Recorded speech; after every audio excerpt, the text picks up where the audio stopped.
مولاي صل وسلم دائما أبدا على حبيبك خير الخلق كلهم مولاي صل وسلم دائما أبدا على.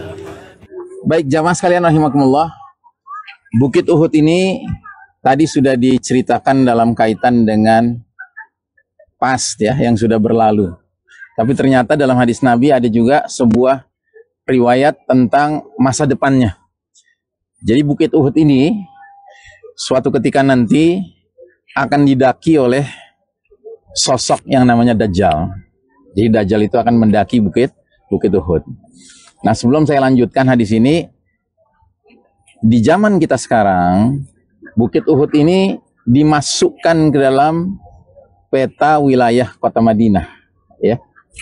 Sedangkan kita tahu kan ada hadis bahwa Dajjal tidak bisa memasuki kota Madinah. Loh kok bisa dia naik ke Bukit Uhud? Ya karena standar yang dipakai bukan standar peta modern, tapi standar peta zaman Nabi. Dan di zaman Nabi Bukit Uhud ini kategorinya di luar kota Madinah.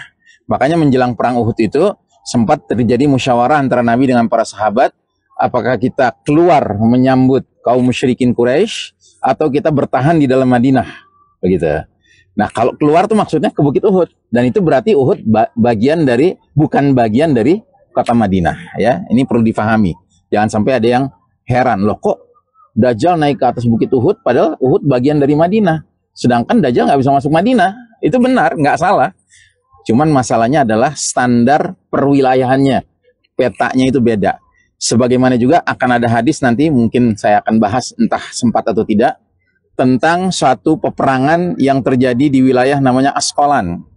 Asqalan itu suatu tempat di Palestina hari ini, yang mana dalam hadis itu digambarkan bahwa kita umat Islam di akhir zaman harus mendukung perjuangan yang berlangsung di Asqalan, yang kalau dipakai peta sekarang itu kapan terjadinya perang di Asqalan.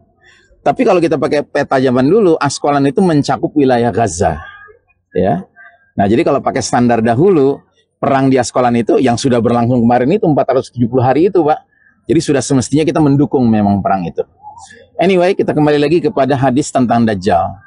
Jadi dalam suatu hadis Nabi mengatakan, suatu ketika Dajjal nanti akan mendaki Gunung Uhud, Bukit Uhud. Lalu bersama pengikutnya dia akan memandang ke arah kota Madinah. Ya, kota Madinah kan di sana ya, Ustaz ya, ke arah sana. Lalu dia akan bertanya kepada para pengikutnya yang berdiri di sampingnya, "Atarawna hadzal qasral abyad?" Apakah kalian lihat istana putih itu?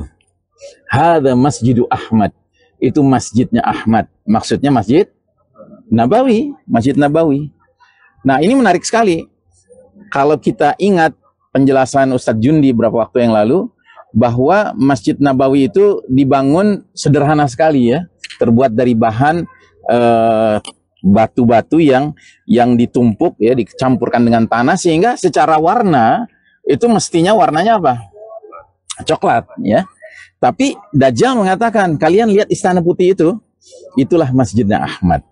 Nah, kalau kita lihat gambar Masjid Nabawi sekarang, banyak sekali kan foto-fotonya beredar, souvenir-souvenir itu. Gambarnya warna apa Masjid Nabawi? Warnanya putih dan seperti istana megah kan? Begitu. Nah, makanya Dajjal bertanya, kalian lihat istana putih itu, itulah masjidnya Ahmad ya. Nah, dengan kata lain, melalui hadis ini kita pun harus semakin menyadari bahwa boleh jadi Dajjal ini keluarnya sudah sangat dekat jadwalnya, karena tampilan Masjid Nabawi sudah seperti istana putih begitu. Lalu kemudian dalam hadis itu Nabi katakan Dajjal akan turun dari Bukit Uhud berusaha untuk memasuki kota Madinah, tapi tentunya tidak bisa, karena kota Madinah dijaga oleh barisan para malaikat yang senantiasa menghunuskan pedang mereka siap menebas leher Dajjal bila mendekat.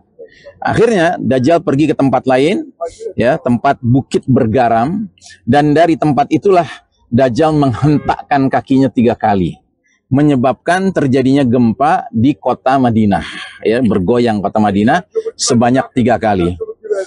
Nah, dengan goyangnya kota Madinah, setiap laki-laki dan perempuan yang fasik dan munafik meninggalkan kota Madinah, menyambut panggilannya Dajjal. Gitu. Nah, kata Nabi, itulah Yaumul Khalas. Yaumul Khalas itu hari pembersihan.